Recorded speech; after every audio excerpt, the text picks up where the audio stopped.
Candidate debate for the ridings of Kitchener-Waterloo. We had an event on Monday at the what used to be the Holiday Inn in Kitchener for Kitchener Centre. Last night we had an event at the Inn of Waterloo for the candidates in Waterloo, and then tomorrow night we'll be having our final event up at the Elmira Arena for Kitchener-Conestoga. And now I'd like to call on an individual. Some of you, if you listen to 570 News, he's not an on-air guy, but he's in the scenes organizing all the speakers for Brian Bork and Mike Farwell. James Sebastian Scott, you've probably heard him. And, you know, I think after the debates, the televised debates on Monday night, there seemed to be more discussion about the moderators than there were about the actual party leaders, but we don't have that problem with James. James has done just an excellent job the last two nights, so he will be leading the proceedings tonight. And, you know, it's interesting, a lot of the criticism of the moderators the other night, they were not directed at Lisa LaFlamme, because of course Lisa had the advantage of going first. Of course, as you all know, Lisa is from Kitchener, so she was by far the best moderator. So James, over to you. Sorry.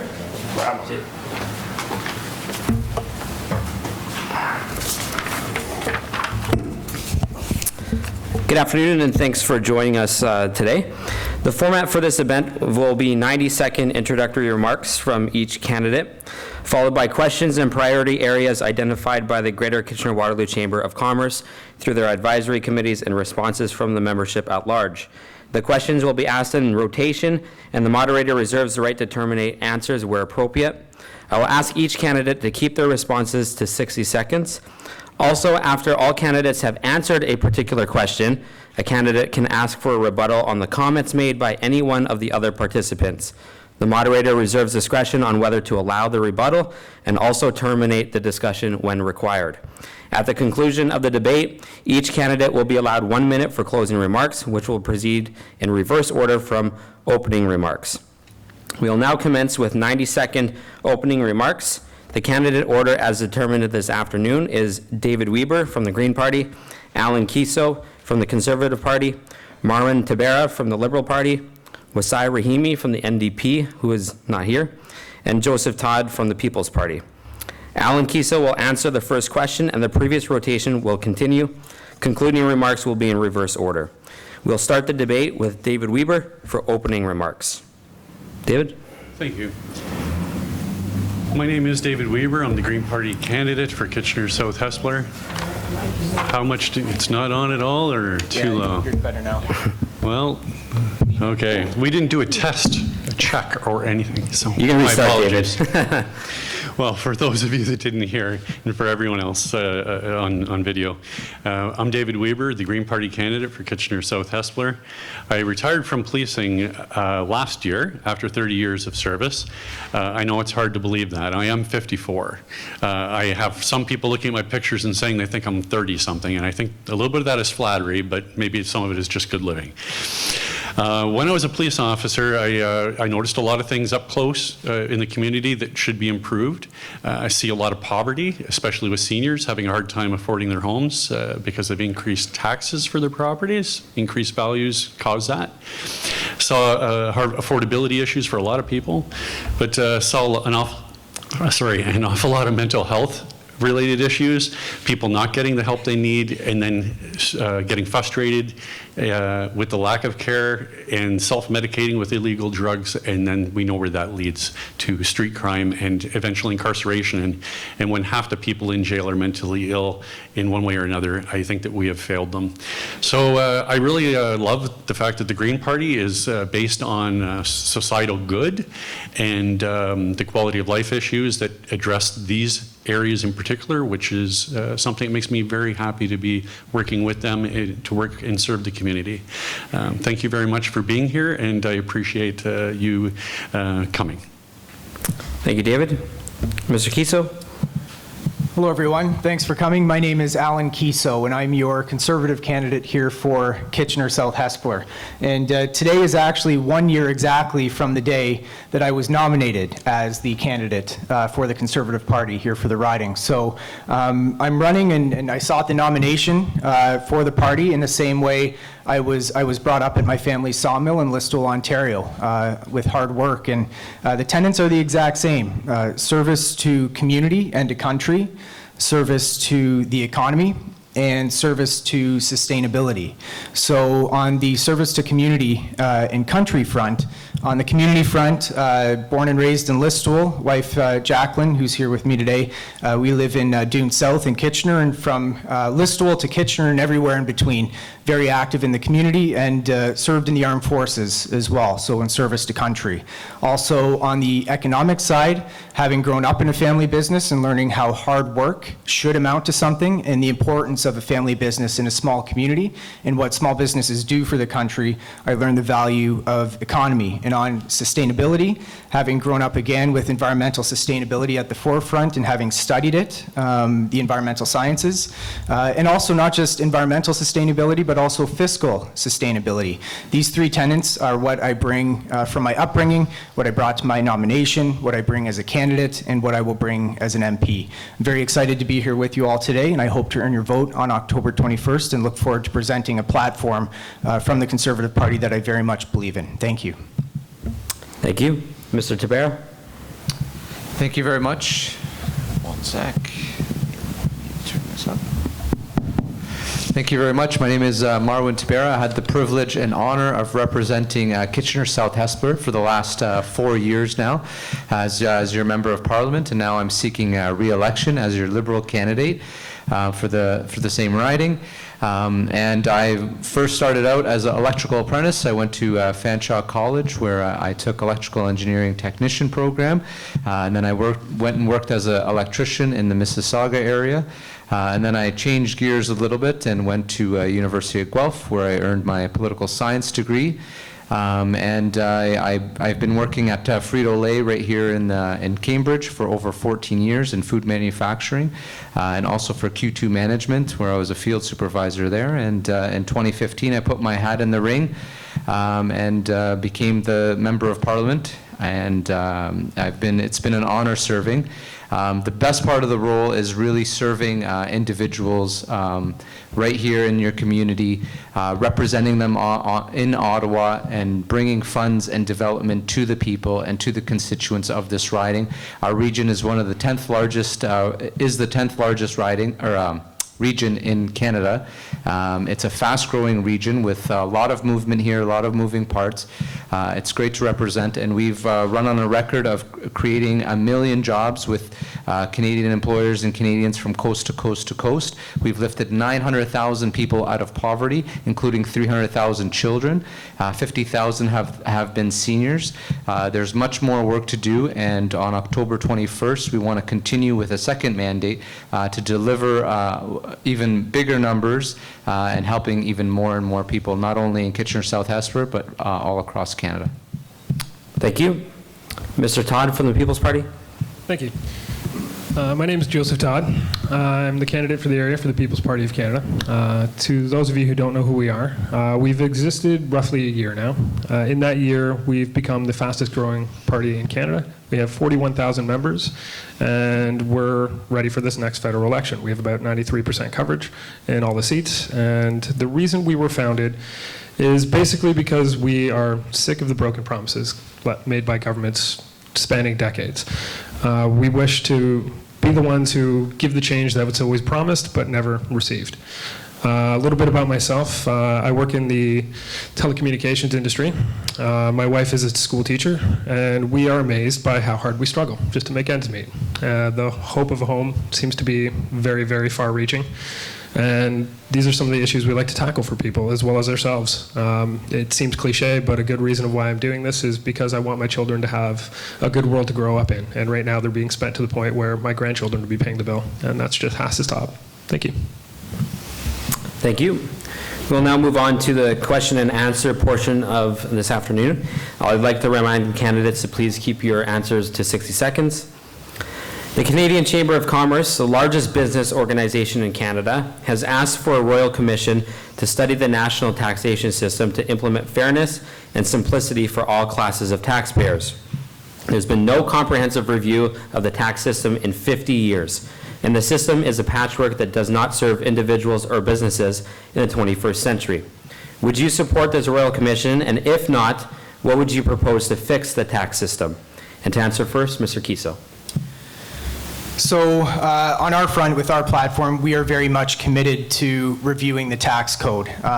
One thing we've released very recently is our platform for small businesses. And one thing we hear a lot from small businesses is it's so complicated to work through our tax code. And not just small businesses, of course, but households and families. So we very much want to review the tax code in full. We think it's very important to streamline it and bring it into the modern age. But also for small businesses who've been calling out for help, we're looking to undo some of the tax reforms that were done a few years ago that raised taxes on small businesses. And so at that time when that happened, I was actually working in management consulting for small businesses with a large accounting firm.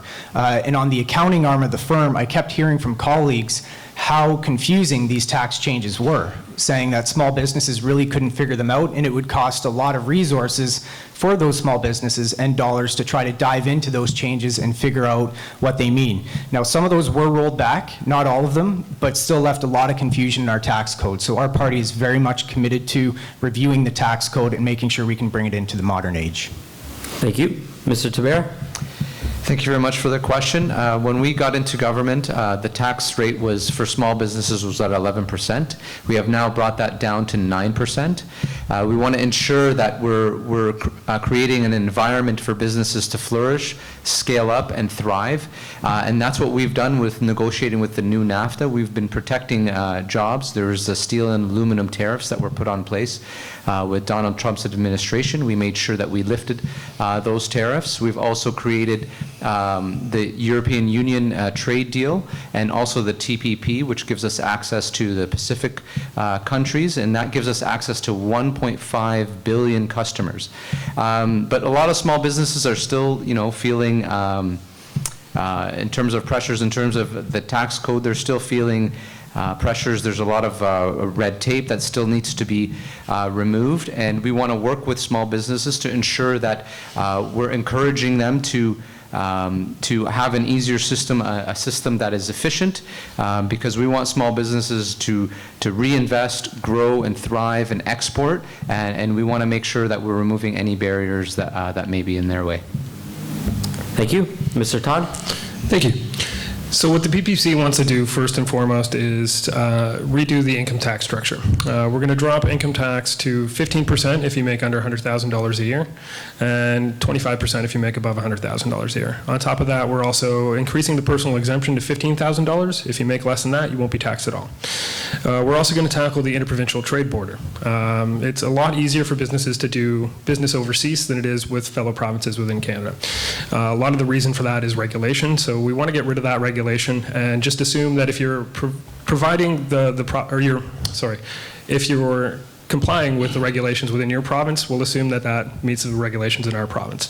Most Canadian companies are already very good at being green, so there's really no reason to have a lot of these restrictions. The next thing we're going to do is we're going to lower the corporate tax rate to 10%. So this will give businesses a lot more money to invest in themselves, roughly $9 billion a year across Canada. Thank you. Thank you. And Mr. Weber?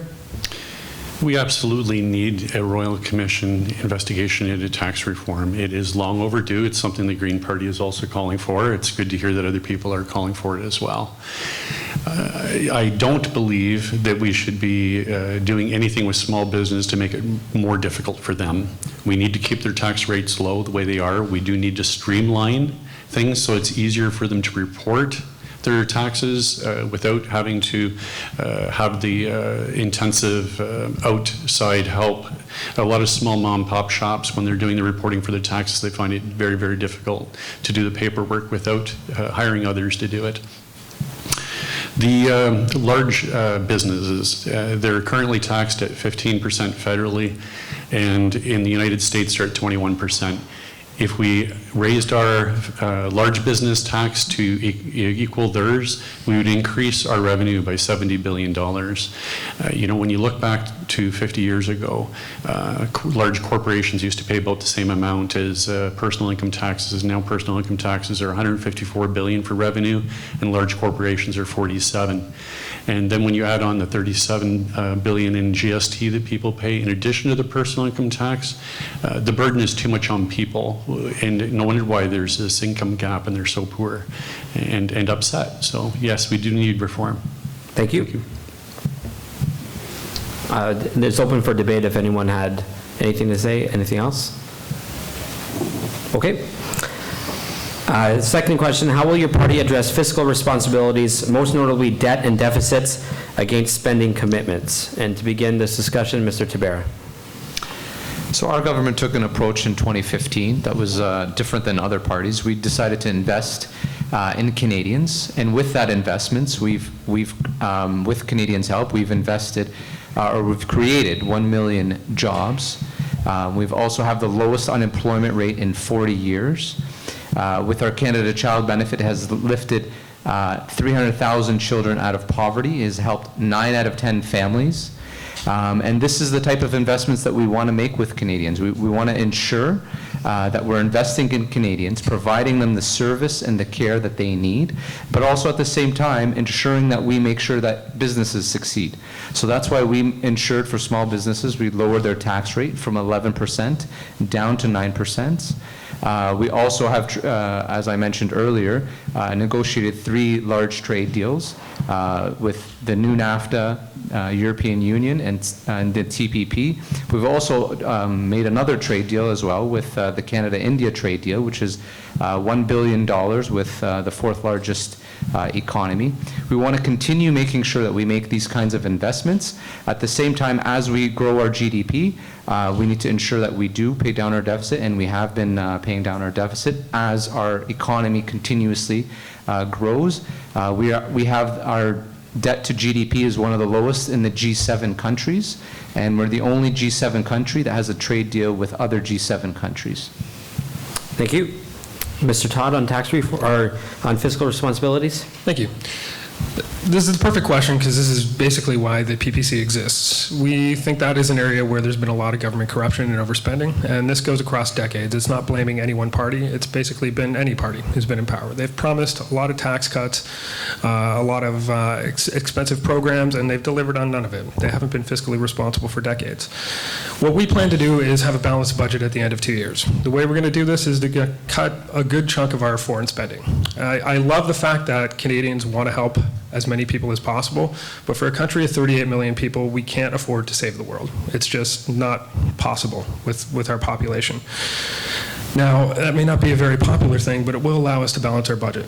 It will allow us to make more investment in Canadians, and what we want to do is go back to what Canada used to be, and we'll be there for disaster relief and things like that, but we're not going to go dump billions of dollars to fight global warming in Africa or to pave roads in Africa.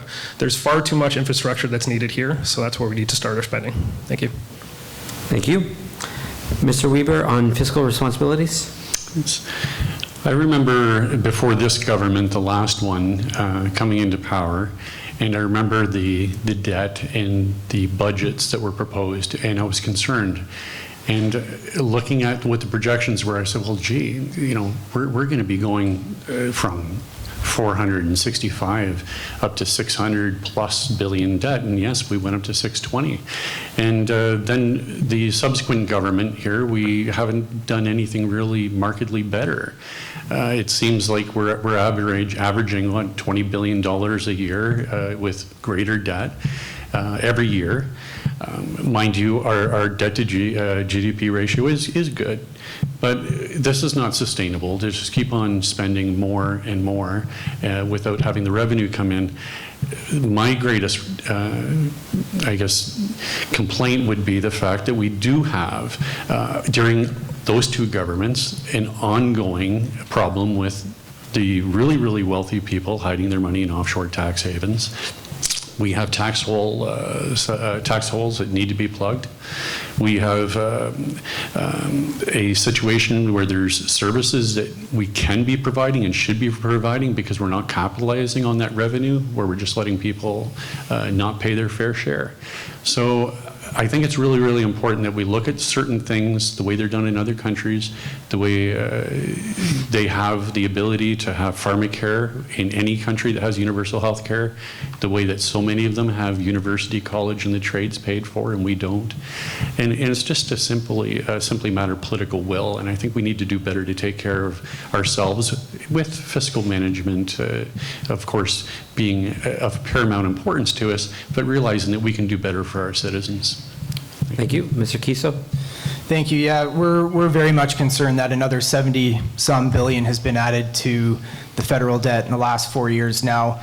We do have a plan to balance the budget. We'd like to do that within 5 years. We believe 5 years is a good amount of time, because if we rush it, that's when people get hurt. If you do it in the right amount of time and do it in a focused way, that's how you can get back to fiscal sustainability. Now, in the last few years, what we've seen is the interest that our tax dollars are going towards for our nation's debt, what we're all paying towards that, has exceeded national defense. In the next few years, if we continue on the same track, our tax dollars that go towards servicing the debt will exceed healthcare, and we believe that is fundamentally wrong.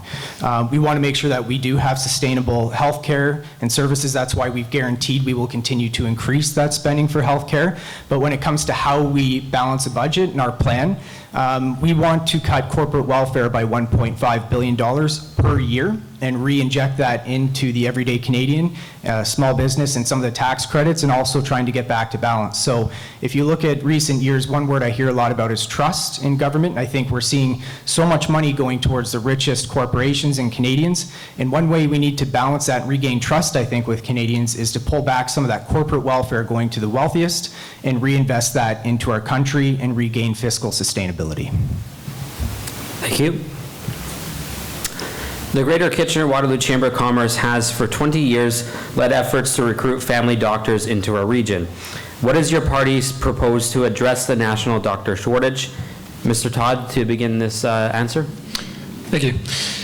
It is a very big issue. I myself only got a family doctor because I had a kid. That puts you at the front of the list. So that's not a good thing to have in a country like Canada. We all need doctors.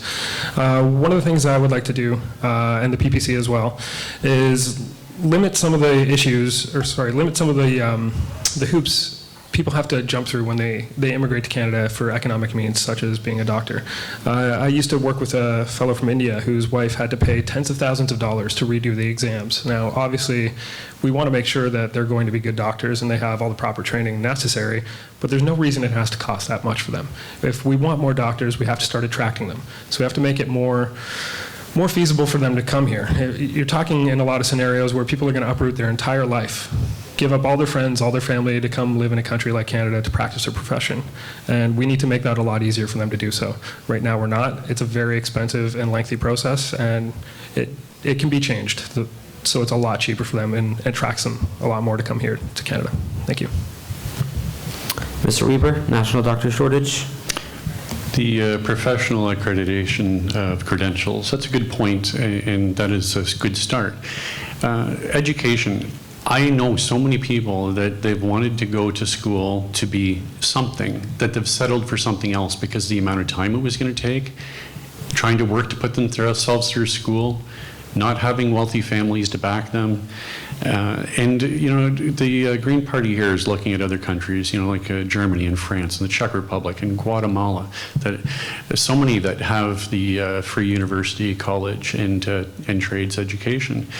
So somebody to be able to put themselves through school when they don't have to be burdened with coming up with high tuition, that is positive for people that especially are trying to undertake education in these highly skilled careers like being a doctor. So this is something I think that would not only benefit them, but it would benefit so many students and so many people that are trying to get educated for so many different careers. So that is something we definitely need to move towards. Thank you. Thank you. Mr. Kiso? So a couple things. Yes, wait times in our country are far too long, and access to a doctor can often become difficult. And one thing that we're looking at doing for our immigration platform is to try to make it easier for new immigrants coming to our Canada to apply their skills sooner. So one issue we have is there's a lot of skilled immigrants coming to Canada, but because there's a cross accreditation that has to happen, they can't necessarily use those skills as soon as they'd like to be successful in Canada and to help us get the skills to where we need them. So one area for for that is healthcare, and we need to look at that accreditation platform, and that's within our platform to make sure that folks coming to Canada with those great skills that we need can apply them much sooner. Also, investment into our training and education in healthcare. So I know under the last government there was a big investment that built a new wing at Conestoga College and really helped to spur on activity there. So I went and visited a few months back to where PSWs are trained and nurses are trained.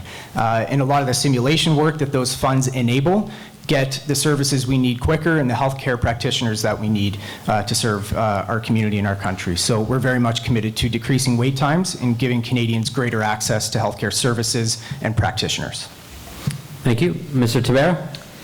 We have put in our platform that we want to ensure that all Canadians have access to a family doctor. We want to make sure that there's many Canadians that still don't have a family doctor, so we want to ensure that more Canadians are being served. Also, too, we are the first government that invested in mental health services. We have put millions of dollars in ensuring that more Canadians have access to mental health services, because when Canadians need access to these services, they can't wait months and months and years from now. They need to access these services right away. Also, for those Canadians that are suffering from a rare disease, we have covered their prescription drugs on rare disease. And also, for implementing pharmacare, we have put together an advisory committee to ensure that we get experts, doctors, researchers that come together to advise the government on how to implement pharmacare in the future. And we want to work towards ensuring that we move forward on this and ensure that we have great health services for all Canadians. Thank you. Starting with Mr. Weber, please explain your party's position on pharmacare reform and what are the expected costs to the taxpayers? From what I understand, it would be quite a bit, probably about 45 to 60 billion. I can't recall the number straight off the top of my head, if we brought in total pharmacare right across the board. But what's interesting about this is that by buying the drugs in bulk and having them cheaper that way and having everybody with their medications so that they don't have chronic illness, the reports is such that in the next few years, all cost to our healthcare will go down dramatically because people are not going to be going without their medications. They're not going to be getting sicker. There's not going to be crisis response to those illnesses. And in the long run, we will actually come out ahead. We will save money. Plus, we will have a healthier society. So I know that the budget, how we worked out the numbers there, you can refer to it online. It's available. But it's really important that we look at it in the long term. So many times we take shortcuts at the beginning. We say it's too difficult or it's too costly without looking at the ramifications. And we need to look at the big picture. Thank you. Mr. Kiso on pharmacare?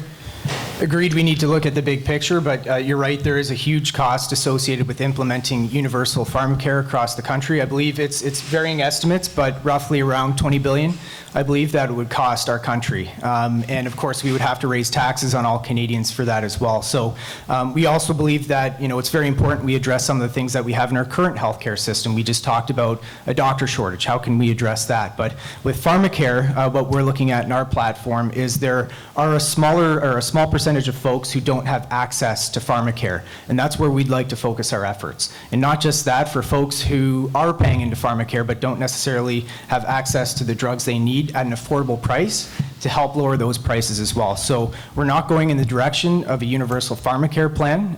We think it would cost too much money for the taxpayer to afford that. We would have to raise taxes, and it would blanket over a system that would help a small number of people, but a lot of people who are already covered. So we'd rather focus on that smaller number of people, make sure they have access to good pharmacare in Canada. Thank you. Mr. Tabera on pharmacare? So as I mentioned earlier, we want to have an advisory panel that will advise the government on how much it would cost and how to deliver pharmacare services across all provinces and territories and to all Canadians. We want to ensure that this is a well thought out plan, well researched by all individuals, whether it's doctors, professionals, researchers, coming together, pharmaceuticals, ensuring how that we can move forward on certain ways to implement pharmacare. And as I mentioned before, we've taken steps towards that. Anyone suffering from rare diseases, their prescription drugs are often very, very expensive. So the federal government under this Liberal Party has, under this Liberal government, has ensured that we cover all those patients that are suffering from a rare disease are covered. And we want to move forward on implementing other measures, but we want to first get information and data from the expert advisory panel. Thank you. Mr. Todd on pharmacare. Thank you. So as they've all alluded to, it's a very expensive program to have national pharmacare, and there's no specific PPC policy in regards to it. One of the best things about the PPC is we get to have our own voice on matters. We can step outside of our party platform. One of the ideas I had to lower our drug costs would be to work with bigger pharma companies and move their production to Canada. If we can make Canada an attractive option for their production, we can give them a low tax rate to run here, as well as in exchange for cheaper medications. So we can create jobs here at the same time, while at the same time making our costs a lot lower for life-saving medications. Thank you. Thank you. As you know, public transit is a major issue for all municipalities across Waterloo Region and Canada. All-day two-way GO passenger service is critical for the Toronto-Waterloo Region corridor. Do you support this goal, and will you work with the Connect the Corridor Coalition to make this happen? Mr. Kiesel, we'll begin this with you. I absolutely support that goal for all-day two-way GO. In our platform, when we look at infrastructure and infrastructure spending, a couple of concerns we have. One is we're sending a lot of dollars over to the Asian Infrastructure Bank. We'd like to bring those home and reinvest those in Canada. Also, there's been a Canadian Infrastructure Bank set up that's absorbing a lot of billions and billions of taxpayer dollars, and getting shovels in the ground has proven difficult. So we've actually joined up, well, in our platform, and it's also in the NDP's platform, who's not here today, but in their platform as well, both parties have committed to getting rid of that infrastructure bank to make sure that we can get dollars going more directly to infrastructure so we can get it built. And within our infrastructure platform, our big priority, our number one priority, is to get dollars going to getting people to where they need to go safer and faster, which fits right into all-day two-way GO. And I know if you talk to the chambers here, whether it's Cambridge or Kitchener, both are very strong advocates for all-day two-way GO, and with good reason. There's a lot of economic opportunity there that we can unlock between Toronto and our region here, but also we can help people to get to where they need to go safer and faster. So I will very much be a strong advocate for all-day two-way GO. Thank you. Mr. Taber? Absolutely agree with all-day, two-day GO. We have roughly around 30,000 people leaving our region to go to the GTA, and roughly 30,000 coming into our region. So that highway, the 401, is jam-packed in the morning and afternoon rush. We need to make sure that we're getting our people and our products to where they need to be so that we can flourish this area. Also, Google here in downtown Kitchener is busing people in from the GTA with their own charter bus just to bring in their workers from there. So we absolutely need this. This region needs it. It will flourish. It will do very well. We need to unlock this corridor, make sure that we're connected, but we really need to put the dollars and funds into this and make sure we have to remove some of the barriers that are still in place. We have to get this for our region. It's an economic boom that will come to our region. And I know previously the MPP for this area, Catherine McGarry, who was also the Minister of Transport in the Ontario government, really advocated for this. It will put us on the map, and it would be great for our region. Thank you. Mr. Todd? Thank you. That's absolutely a great idea. The one thing we're sorely lacking is transit to connect all the cities. Now, we've done a great job with the LRT here, and that will most likely continue to improve traffic flow in the area. But it's not just about that. Obviously, we do need to be able to get to bigger cities. It would be great to absolutely step on a train here and get all the way to Toronto within the same day, within the same few hours. Would be nice, actually. But that is definitely something we'll work towards. Mass transit is very much needed in Southern Ontario. Thank you. Thank you. Mr. Weber? All Day Two-Way Go has been talked about for at least 5 years, maybe more, but it's one of those things that just doesn't really materialize the way it needs to, in the same way that the Highway 7 connection between Kitchener and Guelph was always starting and stopping, and where is that? And then bus routes and bus connections. There's greater integration that needs to happen, and I think that needs to be facilitated by getting rid of partisan politics on our transportation strategies. We need to have municipalities working with the province, working with the national government in order to look at long-term vision of how we want to see things connect so that people can go from their doorstep or near their doorstep to get into public transport and find a way to connect through the various modes of mass transportation to get to where they need to get to. It's wonderful when you can walk out your door, get on a bus, have that connect to an LRT or something that gets you to a hub that then gets you. Ultimately, I'd like to see the high-speed rail corridor get built, which we need to do. But we do need the multiple stops to go with GO and getting us from here to Toronto. And that kind of vision and interconnectedness needs to be done with multiple parties, looking at long-term planning, and without defeating one another when governments change. Thank you. Thank you. Mr. Keith, you want to respond?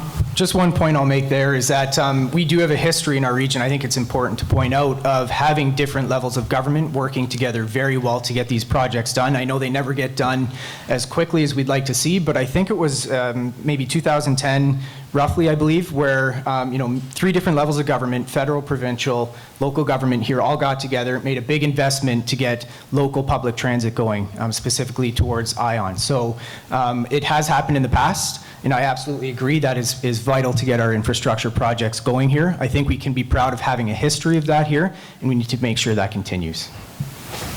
Thank you. Climate change is a concern for the business community just as it is for all Canadians. Many municipalities are passing a resolution saying there is a climate crisis. Please make your case for your party's policy approach to the environment. Mr. Tabera? We are making sure that it's not free to pollute anywhere in Canada. We have put a price on pollution, making sure that the polluters pay. British Columbia has done this 10 years back, so we're very much lagging in the rest of Canada, and it's increased their GDP by 19% and lowered their emissions by 15%. And there's a bunch of another 27 countries, mainly in Europe, that has also put a price on carbon. We need to move forward on this, and we have done this in an ambitious target. Also, we want to make sure that we get to net zero emissions by 2050. We've also put a ban on single-use plastics to ensure that we're not filling up our landfills with items that are not compostable.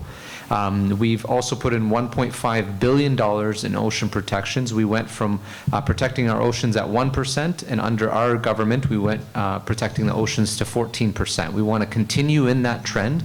We've also are planning to plant 2 billion trees.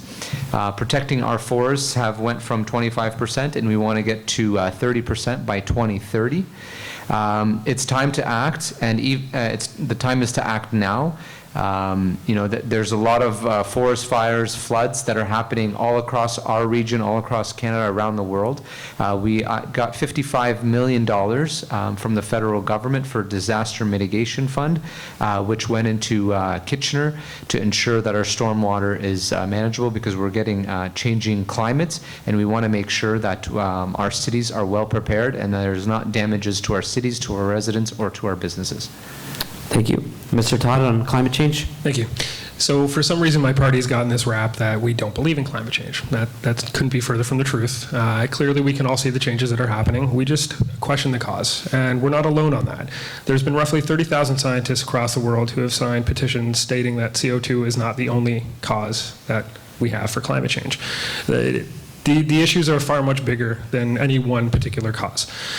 Now, where the People's Party would like to step in on climate change is make concrete changes that we know are 100% us and that we know we can fix.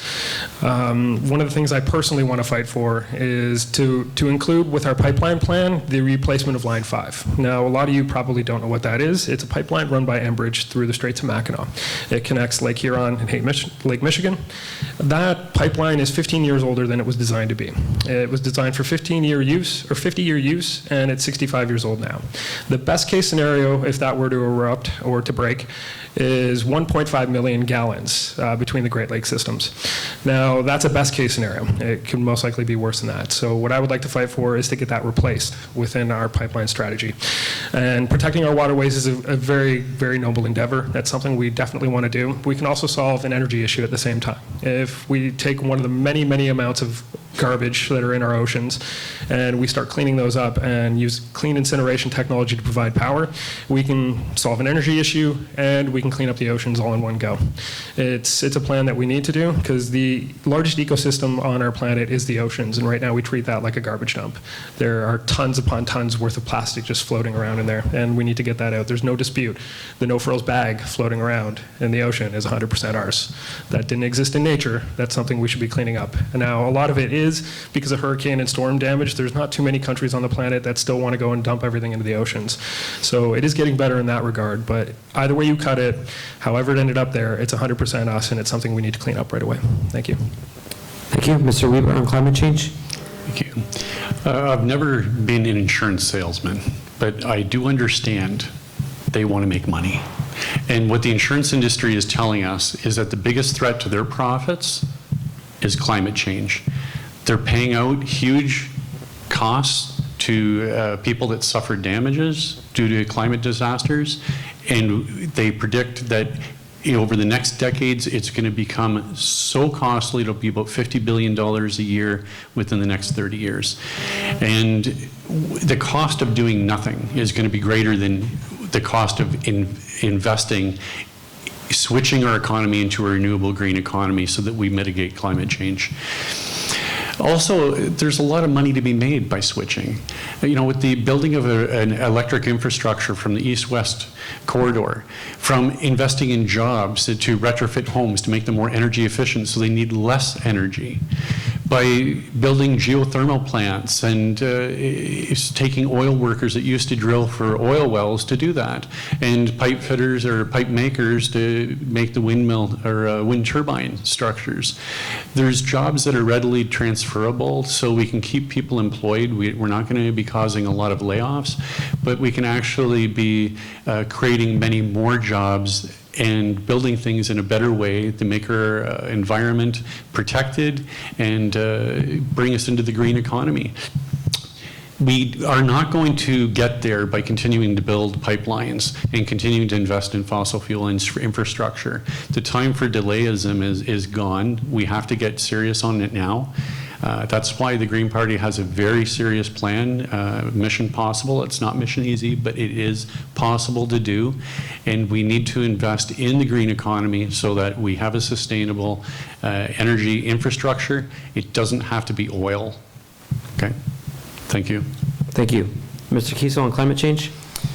Yes, so I am conscious that we have Luisa D'Amato in the crowd here today who did moderate a panel for us or a debate on this for us last week. I don't think we'll reenact that whole thing for everybody here. It was a lively debate, but I do encourage everyone to jump online. Probably all of us have shared it. I've shared it. It's on my social media, and strongly encourage everybody to jump on there, and you can watch the full debate online there. But yes, so all four of us, we all believe the climate is changing. Joseph has some disagreement on why it's changing.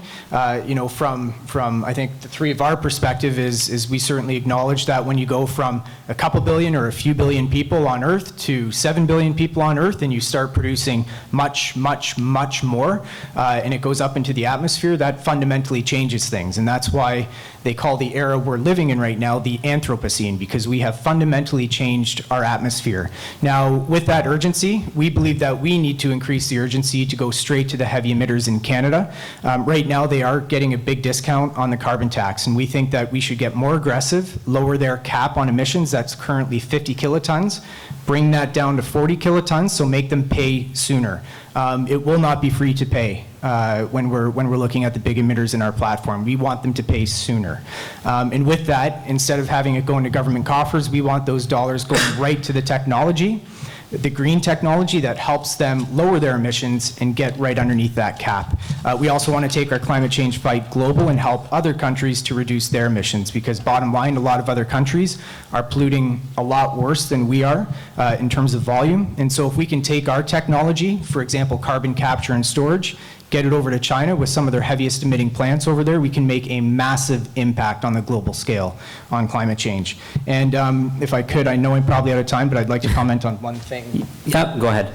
So I'll just comment on one thing David said as well. And yes, there is a high sense of urgency here. David and I had this debate pretty much in full last week, and we won't entirely relive that, but I do think that the reality is if you look at this green economy, yes, we have to develop, and yes, we have a platform to develop that as well. But as a share, if you look at the share of total, GDP and growth in our economy, green energy is actually shrinking versus a lot of the rest of our economy. And if you take a decade from, I think, about 2006 to 2016. So I think realistically, when we have an energy industry in Canada that has invested about $45 billion into renewable energy in the last 5 years, you're not going to find many other jurisdictions around the world that take that initiative or have the conversation of how do we get to net zero emissions. And I think we need to be proud of our energy industry and the work we do. And I think we need to leverage it to help the rest of the world, while we also reduce our own emissions, help the rest of the world to reduce theirs as well. Thank you. A major concern for all municipalities across Canada is affordable and low-income housing. What do you propose to address these problems? Mr. Todd? So it is a big issue for a lot of people. Like I mentioned before, me and my wife, she's a school teacher, I work in telecommunications, and we don't know when we're going to be able to buy a house. It's just not even on the board right now. But a lot of that issue is the price of houses. So there's no real way outside of just making affordable housing that people can rent that you can get people into the market to buy their first home. You would have to lower the buying price for a majority of homes that have already been sold to Canadians at the top of market. It's a very big issue to try and address.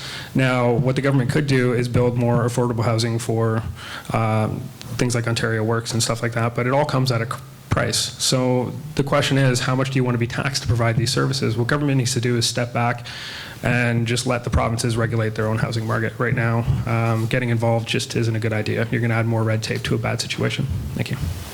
Thank you. Mr. Weber, affordable housing? We need to be investing $750 million into the federal transfer for our co-pay support to build new affordable housing. Our goal is to have 25,000 new units per year and 15,000 rehabilitated units. In addition to that, we need to have another $750 million put into giving people assistance. 125,000 rental assistance cases is what we need to be doing in helping people that are struggling to pay their rent. Having them stay in apartments, though, or low rental units until the market catches up after we mitigate the housing bubble, which this overly inflated market that we have, is important. If we incentivize people to get more into the market by other schemes like making it easier for them to get mortgages or longer to pay their mortgages, etc., all it does is make it have more people trying to get into the same limited market to get the same homes, and it'll further exacerbate the problem of increasing the prices. And that's largely because of the fact that we've had the commodification of the market. You have heavy amount of investors coming into the market, buying up new units that are coming for sale, especially condominium and skyrise complexes. They keep them vacant, making it difficult for people to buy them, which puts the prices through the roof. And then as they go higher, they're valued more, and then they have more money to invest in buying even more property. And this puts those houses out of reach for people that actually want to live in them. So we have to get the commodification of real estate under control, level that out so people can start to afford homes again, and then that's when we should be helping them get into homes, but not now in a hyperinflated market. Thank you. Mr. Kiso on affordable housing? I'm not a big fan of either or approaches. It has to be one way or the other way. I think we can do both. I think we can address the supply side of the issue and address the demand side of the issue.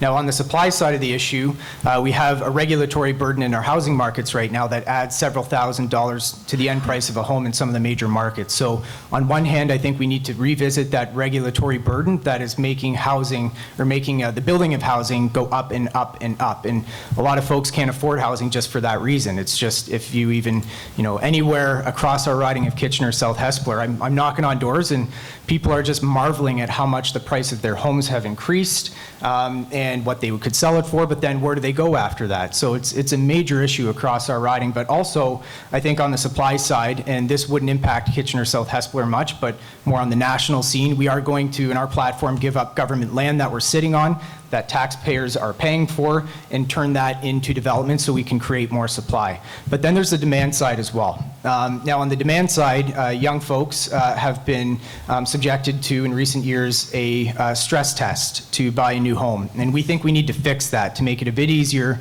for young people to buy their first home. It's probably the #1 issue I hear from young people across the riding. Young professionals can't buy their first home. And also on the supply side, or on the demand side rather, mortgage amortization, if we can stretch that from 25 to 30 years, it makes it a bit easier then to make your payments on a regular basis. And of course, I get messages on this on Facebook and everywhere all the time, the corruption in our housing market, money laundering and forms of corruption in our housing market that raises prices. And I have people in Kitchener South Hespeler contacting me thinking and saying that, I think this is a problem in our markets, and it is. And so we have to try to get the corruption out. And with getting corruption out of the housing market, we can then get prices down as well. Thank you. Mr. Tabera? This is an issue, affordability is an issue in our riding, and I'll start with what the Conservative candidate has just mentioned, that we are actually putting in our platform a tax on those foreign investors that have bought housing mainly in Vancouver and Toronto area and are just sitting in this housing. We want to make sure that we put a tax on those investors that have put there, that have bought those items. But also in our region here, we have a 7+ year wait list for subsidized housing and 2+ year wait list for seniors, which is unacceptable. And I'm very proud that our government came up with a national housing strategy, putting $55 billion over 10 years to ensure that we bring this number down in terms of those that need housing. Because housing is, it's not a problem, it's actually a solution, the words of Adam Vaughan, our parliamentary secretary. And right here in Kitchener South Hespeler, we've created 1,200 additional new units, and we've actually built and retrofit 2,200 subsidized units. So as our strategy rolls out, we want to make sure that we're getting people housed and ensure that they get housed today and not 7+ years from now. But absolutely, affordability is a very big issue. We're very close to the GTA. Our home prices have been inflated. And this is very hard for people to get into the market for the first time. So that's why we have a first-time home buyers incentives, which is a shared equity with CMHC. And we're encouraging more people to get into the housing market with that shared equity policy that we've put forward. Thank you. Canada needs immigration to fuel our economic prosperity. There are literally thousands of jobs unfilled in Waterloo Region as we speak. If elected, will you support policies that enable more employers to hire more immigrants suited to their positions faster? And how will you support immigrants already in the community to find work? Mr. Weber, to begin the discussion. The first thing I'd like to talk about is the temporary foreign workers program that we are bringing workers from overseas to work here, and although they are coming here to work and then they go home, so it's not necessarily part of the immigration, I think it's something we need to focus on that it should be, and put an emphasis on having them come here to do those jobs and be welcome to stay and give them a pathway to citizenship instead of continuing with the temporary foreign workers program.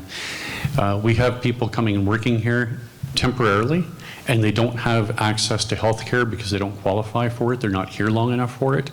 They don't have the benefits that anyone else does have as a resident seeking to become a citizen. So that is the first thing that I'd like to see.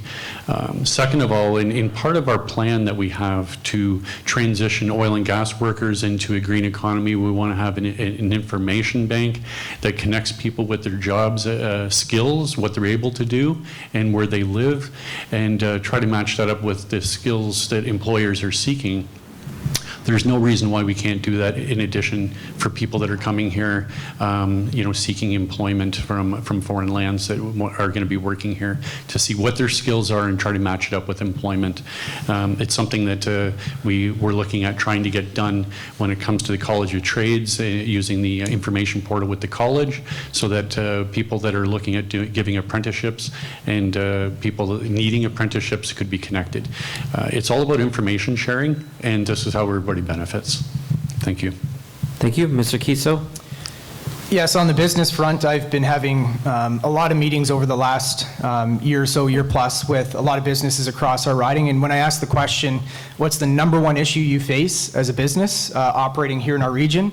#1 issue that I hear most often is talent. Can't find people. Can't find more people. And we absolutely have to address that because it's choking out business growth in our region. So much of that opportunity can come from immigration. So yes, we are very much committed to an immigration system that is tied to economic need. And one thing that we've put in our platform is to better partner with the provincial level and talk to them and be more direct about, in your economy, what do we need to fuel business and your economic growth within that? And then start to be a bit more empirical with immigration numbers that we're tying to economic need. Also, I was mentioning earlier, we do want to make it easier for people to apply their skills. I know in meetings I've had with both our chambers, that's one thing that's come up is folks are coming to Canada with great skills that could really contribute in our economy. But they're not able to apply them right away because of that accreditation. It's bad for them in terms of getting going in our country, and it's bad for Canada because we can't benefit from the great skills we're building. So we're going to review that accreditation program, and also English language services too. We think if we can really improve that and make people more comfortable in the workplace as well and stay, because another issue that I hear from our local businesses is people sometimes show up but don't stay long. So if we can create a comfort level that helps people feel comfortable in the workplace and then they stay in the workplace, they can be prosperous, and our small business and our business community here locally can be prosperous as well. Thank you. Mr. Tabera? One of the things that I heard from the high-tech community is they were looking for high-tech workers, and it oftentimes took 2 months to get a high-tech worker from certain parts of the world. So we heard this loud and clear, and we talked to the immigration minister, and we mentioned that this is a priority here in our region to get this global talent. So we brought forward a global skills strategy, which now we can get in global talent from across the world, and now in 2 weeks, instead of 2 months, it's 2 weeks. We can get a high-tech worker that can come into Waterloo region and fill in the labor shortages that we have here. But also in the trades, it's the biggest gaps that we're seeing in trades: welders, plumbers, all sorts of trades. So I sit on the Citizenship Immigration Committee, and I oftentimes advocated for ensuring that we get, whether it's skilled apprentices from parts of Europe to come to Canada. I was looking at advocating on how we can ensure that we can get these workers to come here and fill in the gaps. Definitely our business community needs this, wants this. We've heard them loud and clear, but it's time to ensure that we fill these gaps as soon as we can. And when we had the Syrian refugees come to Canada, a lot of employers had English language trainings in the evenings, so it was an easier transition. A lot of employers started doing that with the help of Reception House, with the help of YMCA. We put in money and funding to settlement services. We can get a lot of these individuals accredited for their previous skills and out to the workforce right away, or working and learning English language at the same time. Thank you. Mr. Todd? Thank you. So immigration is another thing the PPC gets a bit of a bad rap for. Yes, we do want to lower the numbers. At current rates, we're taking on 350,000 immigrants a year, which is about 3 times more per capita for Canada than any other Western nation, which does come with a cost. Right now, we only specifically target about 20% of immigrants to be economic. That's not to say only 26% have jobs when they get here, but we specifically only target 26 of them for specific needs like doctors and engineers. That is something the PPC wants to do a lot more of. We want our economic immigrants to be about 50 to 75% minimum of what we're accepting into Canada. And I do love David Weber's idea as well as making foreign workers a path to citizenship as well. I'm absolutely fine with that. The whole point is we need to unburden the Canadian taxpayers. If somebody is coming here and working their way and they want a better life, that's more than I can ask for. That's exactly what we want in Canada. Thank you. Thank you. Mr. Taber, did you want to respond to that, or? No, that's good. Okay. Apart from GO trains, what are the major infrastructure priorities in Waterloo Region? Mr. Kiso?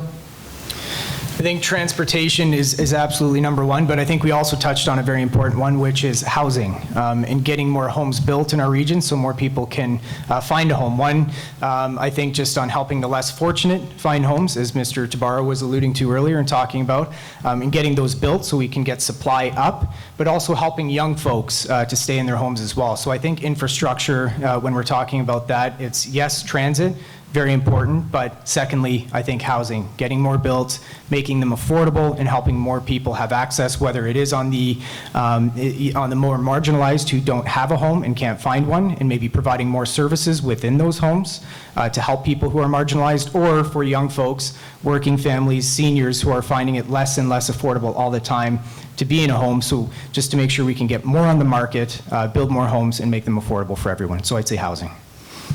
Thank you. Mr. Taber, infrastructure?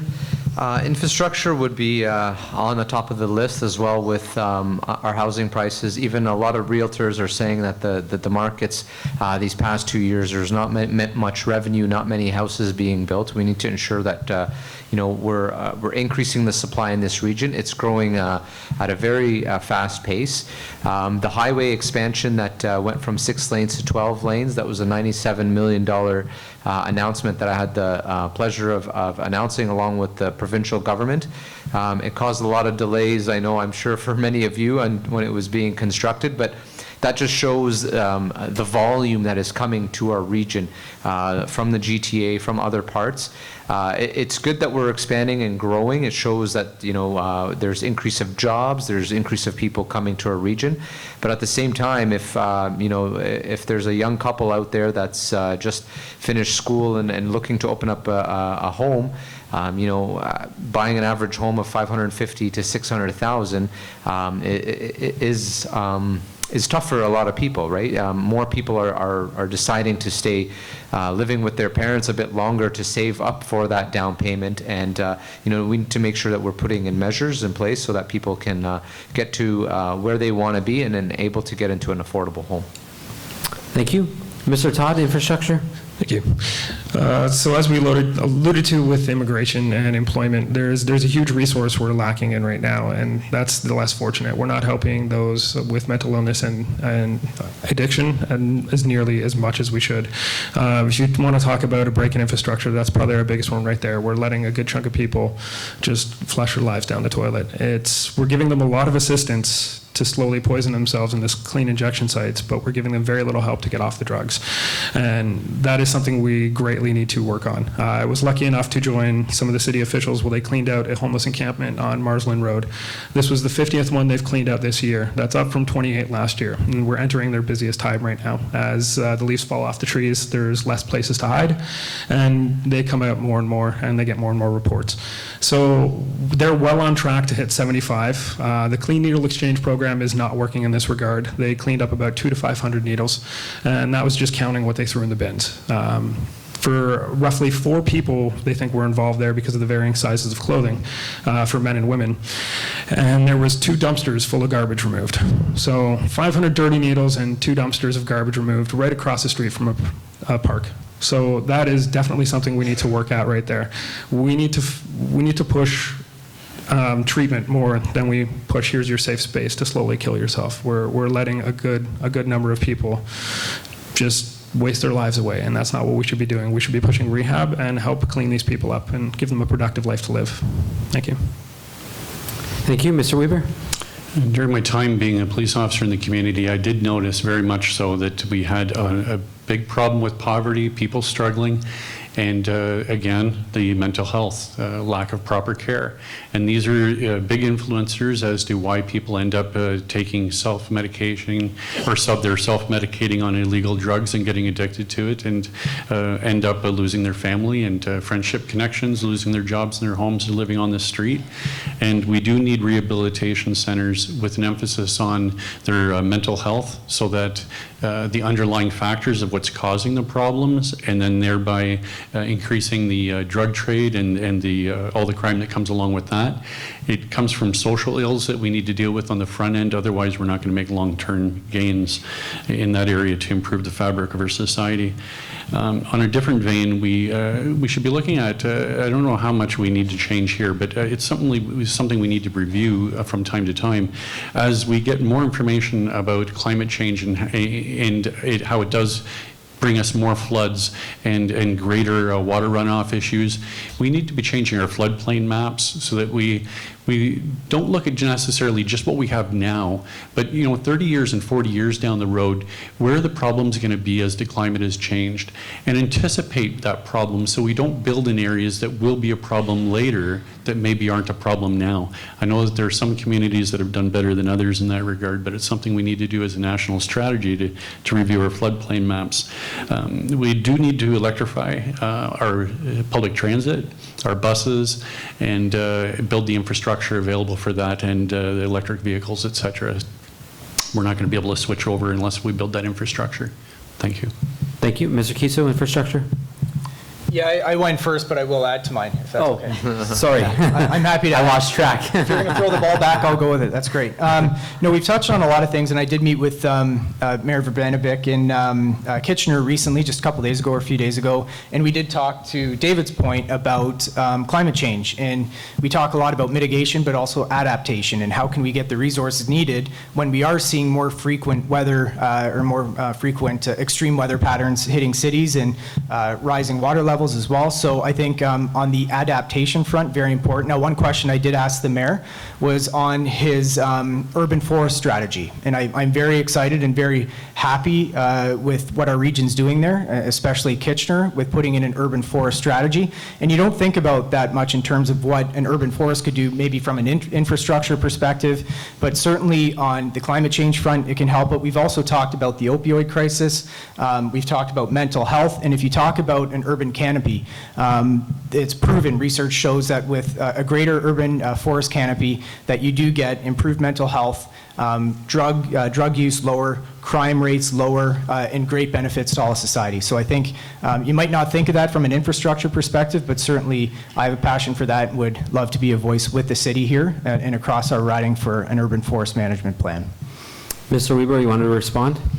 I was just going to say, if you're going to throw the ball back into the courtyard, maybe we can all take advantage of that. The mayor, Barry, was very, very generous with meeting with all of us, which is really great, and to review his vision of how he wants to see both the city and the region to grow, and how the cooperation with the province and the federal government is working together to do these plans. The one thing I wanted to just readdress a little bit is dealing with the housing issue. Talking about building supply.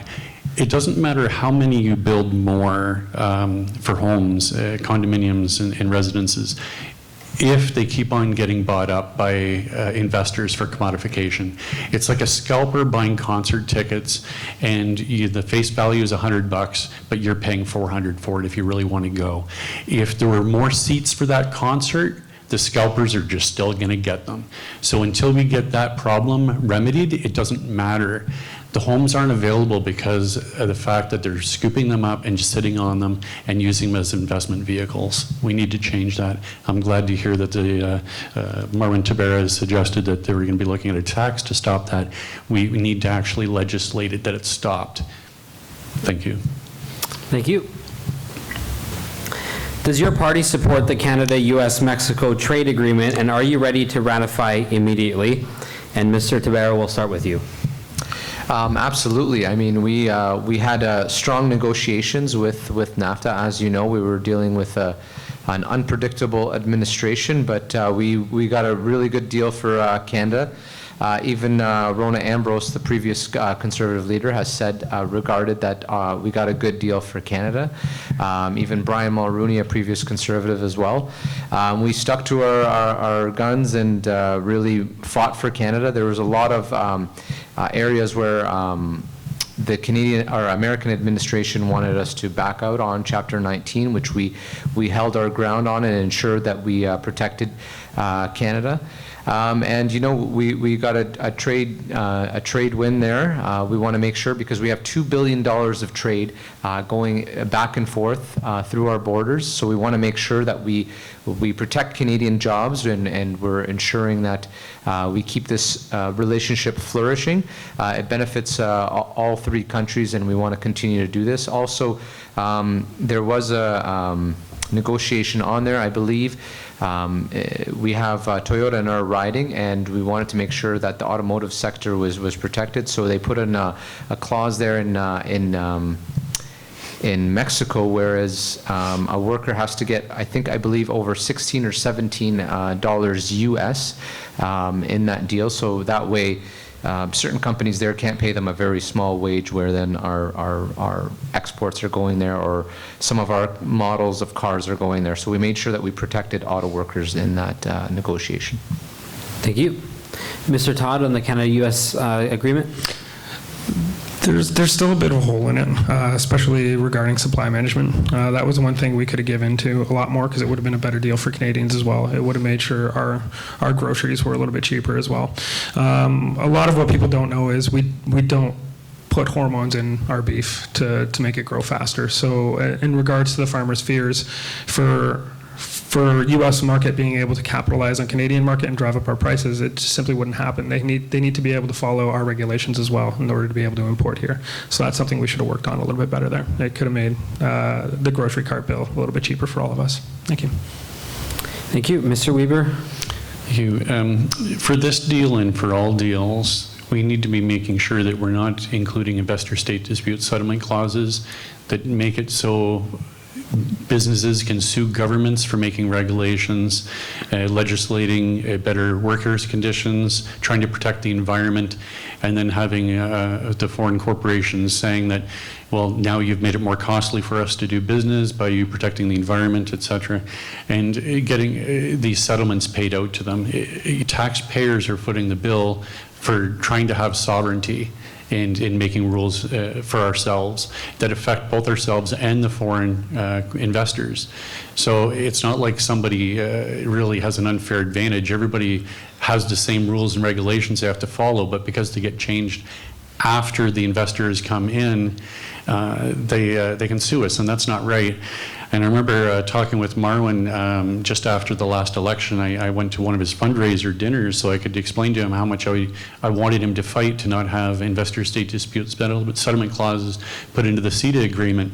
And then here, when we're negotiating this trade deal, we had Mr. Trudeau arguing to try to get ISDS in the agreement. And I was actually kind of shocked that Trump was fighting to keep it out for a while, and I was like going, well, gee, that's odd, because there's not a lot he does that I really agree with, but that was one of them right there.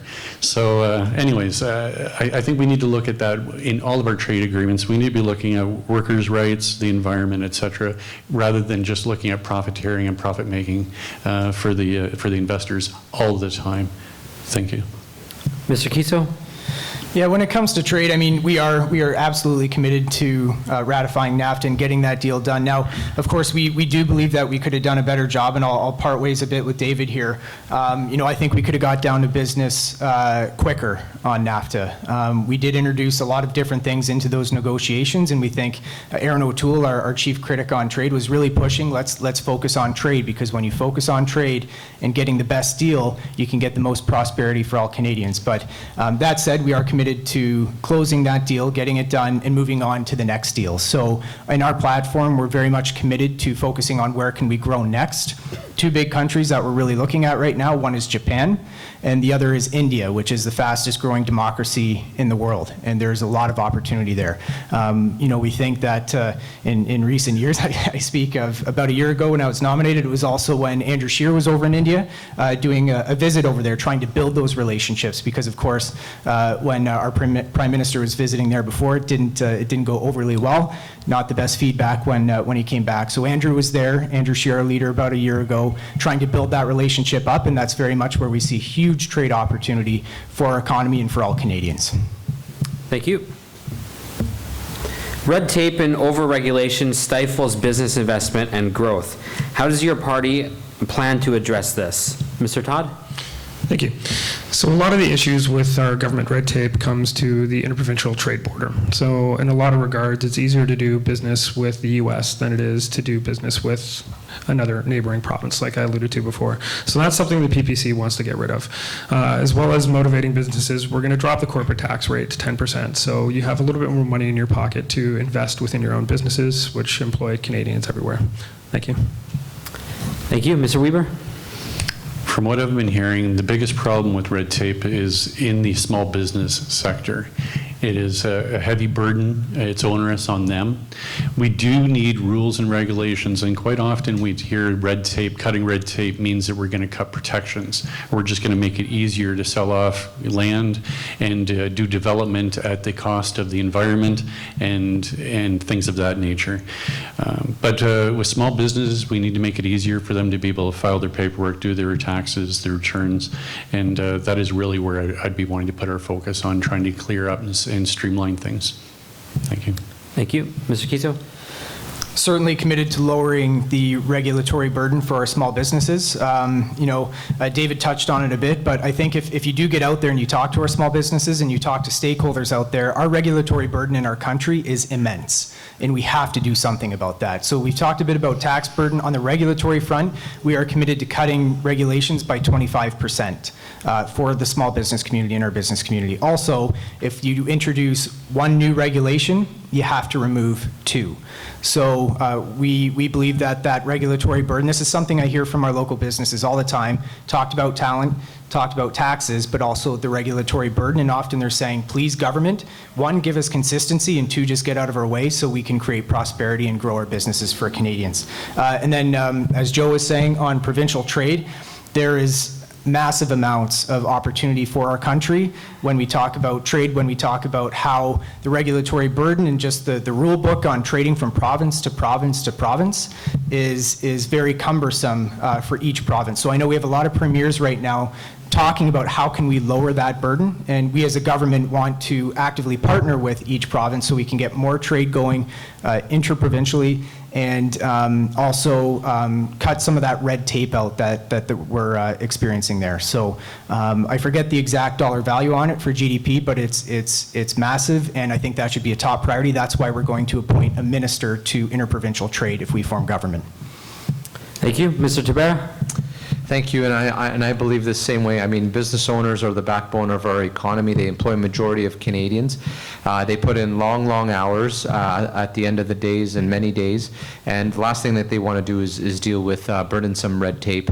It stagnates their growth. We want to ensure that they're growing and scaling up towards their next innovation, to their next expansion, etc. So we want to make sure that there's not much burden in front of them, and we need to modernize a lot of the relationships that small business and government have. We need to digitize it, and we definitely need to look at reducing red tape. It's not helping us grow our economy, and if these individuals and businesses are experiencing burdensome on this, then we need to make sure that we're alleviating a lot of those pressures that businesses are facing. Thank you. What is your party's overall position on tax cuts for business and personal taxpayers? Mr. Weber? Tax cuts for people is something I want to talk about. We also, like we hear all the time about people getting breaks for getting their kids to go to this arts program and this sport event. So many times people, they can't afford these things to start off with, so to get a rebate or a cut for when you're a poorer family, it doesn't really help you. I was the youngest of 7 kids. I wasn't able to go to football or basketball or do anything really because there was no money available for it. It seems like the people that are able to afford to do these things are the ones that get the breaks. If it's another thing here is like investment in child's education, you know, registered education savings plans. The wealthier families, they can put a lot of money in there and it gets matched. Poor families that can't afford to save anything, they don't get anything. So I'm actually more in favor of not having a lot of breaks, but having simplicity and having consistency. So that it's fair for everyone. This is something that is fundamental, I think, to a good society, that we have that inclusion and don't have the barriers that only the wealthy benefit the most by the government breaks, and we just provide services in a fair way and try to help people to all be involved. And thank you. Thank you. Mr. Kiso? Yes, on the business front, we do want to roll back some of the tax reform that was done a couple of years ago with small businesses to make more small businesses eligible for the small business tax credit, or tax rate rather. On the also for spousal benefits, I think the nature of a family business, if you've ever worked in one, it is truly a family effort. If one spouse is running the business and the other spouse is raising the family, running the household, it truly is a family effort. So we believe for the spousal dividends that have seen a tax increase, we want to remove that tax increase. So on the personal level, I will very much disagree with David on that front.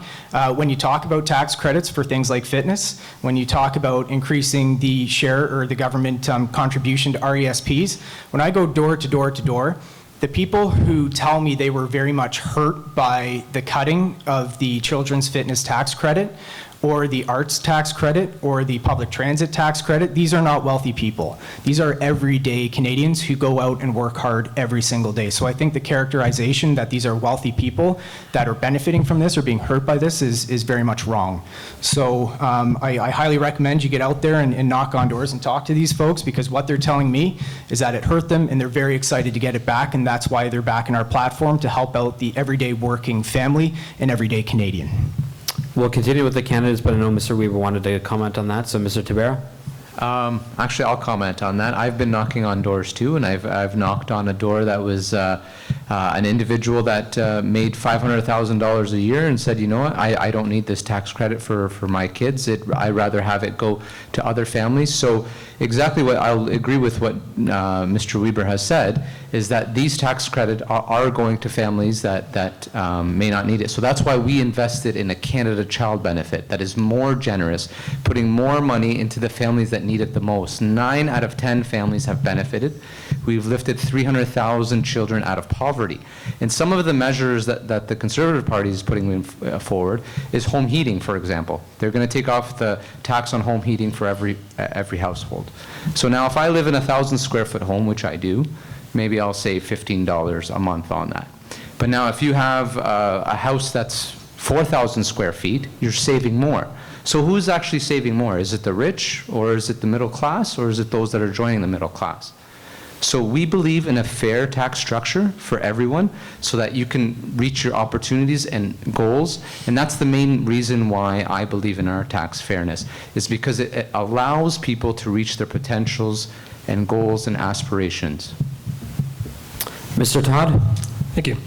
So tax fairness is a very good point to make. I think that's what the PPC will do best. Like I alluded to before, you're going to pay a lot less income tax with us. If you make $100,000 or less, you're going to pay 15%, which, given my salary a little over $50,000 a year, gives me about $300 a month in my pocket, and that's huge.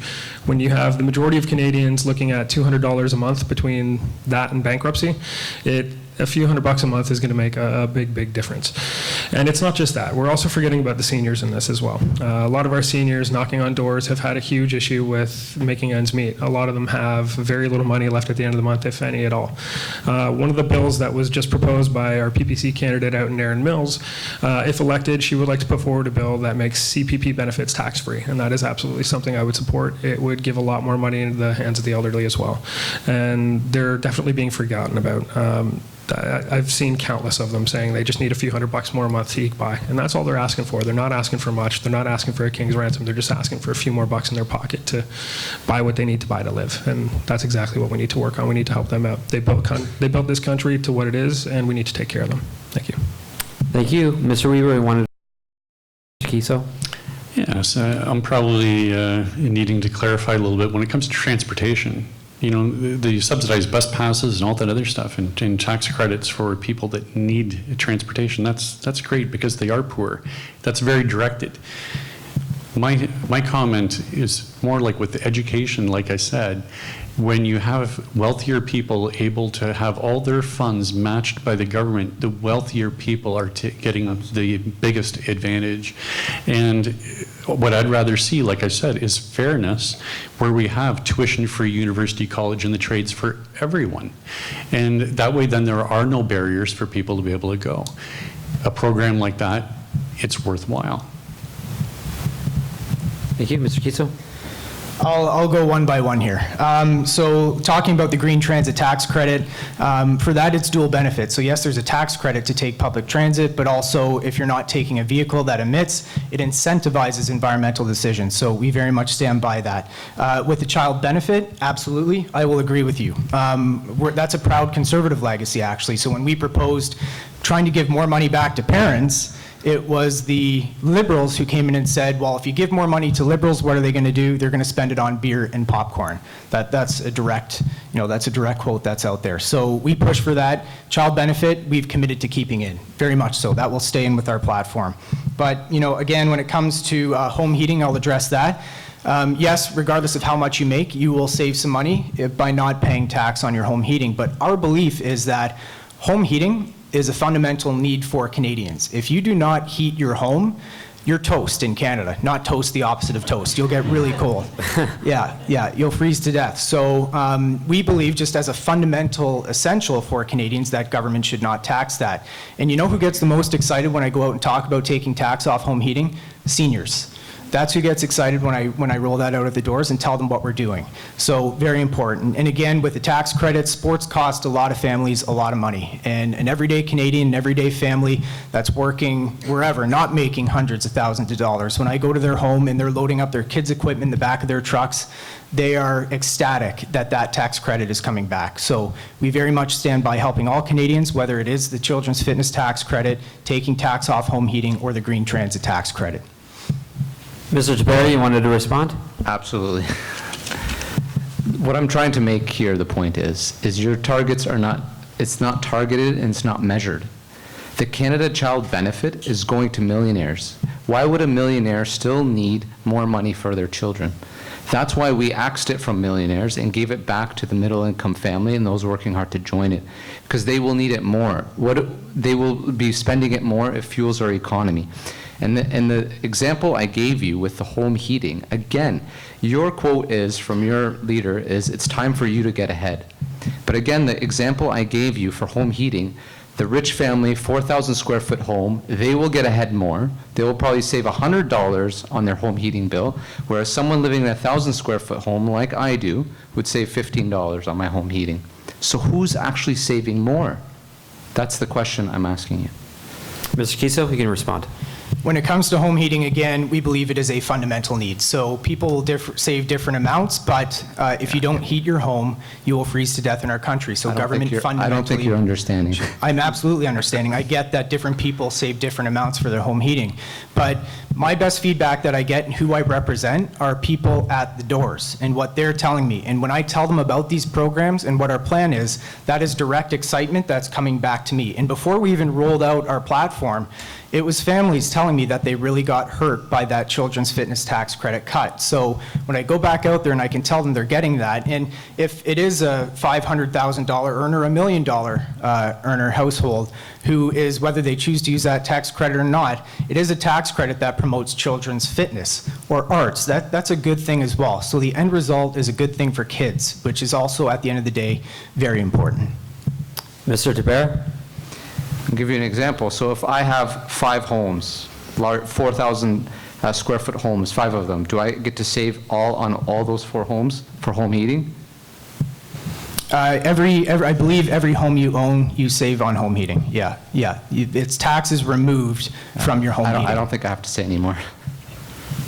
Because often if I'm renting a home, for example, I'm often paying for that home heating myself. So if taxes go off that home heating, that reduces the cost for a renter as well. So there's a trickle effect as well where people can benefit from that. So again, it's a fundamental need in our country to heat our homes. We believe it's important to keep that. We believe in children's fitness. We believe in green transit.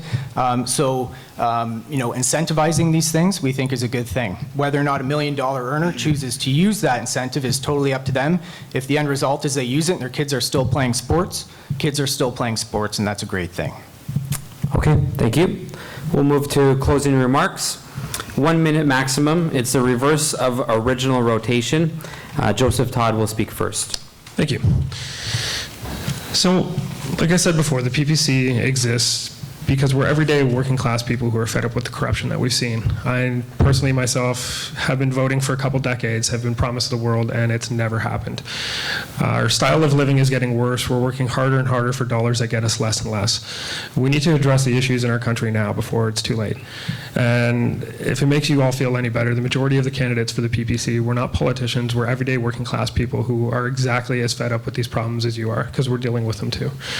So in that regard, I think you're most likely to get the best change out of us, because in a year to go from nothing as a party to 41,000 members is huge.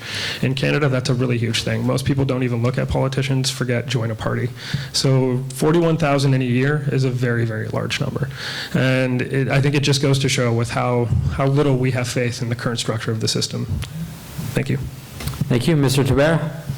We have a very important choice to make this next election. Do you want to continue moving forward with our policies that have helped create 1 million jobs this past 4 years, the lowest unemployment in 40 years, lifted 300,000 children out of poverty, 900,000 people out of poverty. We've helped 50,000 seniors get out of poverty with our increase to GIS, lowering the OAS? Or do we want to go back to cuts and austerity and stagnant growth of what we've seen in the past? I want to see a Canada that has equal and fair opportunity for everyone. And unfortunately, other parties are not, they're benefiting the very wealthy and well-connected. We want to make sure that the middle-class Canadians have more money in their pocket so that they're able to spend, fuel the economy, and that's what helps grow our country and our middle class and ensures that we have opportunity and equality for everyone here in Canada. Thank you. Mr. Kiso, closing remarks. Thanks again, everyone, for coming here today. And yes, we do have a choice this election. On the affordability front, where we have a country where 2/3 are struggling to either pay their bills or have enough left over to pay for the things they need afterward, we can have that, or we can have a universal tax cut where the first $45,000 that anyone earns has a lower tax rate to it. We have the economic engine of our country that feels like war has been waged on it. Our plan gets taxes down for the economic engine, our small businesses, and gets the regulatory burden down. On accountability and trust, cutting corporate welfare, trust is at an all-time low. Polls have just come out recently on this. Trust in politicians is really plummeting big time because we're seeing a lot of our tax dollars go to the very rich. So we have a plan that's going to cut corporate welfare, give that back to the everyday Canadian. Sustainability of the environment, with the heaviest emitters in our country getting big tax breaks, our country being ranked amongst the lowest or the worst in the G7 on climate action in line with Donald Trump. And also, speaking of cuts, we just heard about Justin Trudeau cutting health care for our men and women in uniform. That just came out last night. So if we're talking healthcare cuts, it's happening with this government to the people serving our country.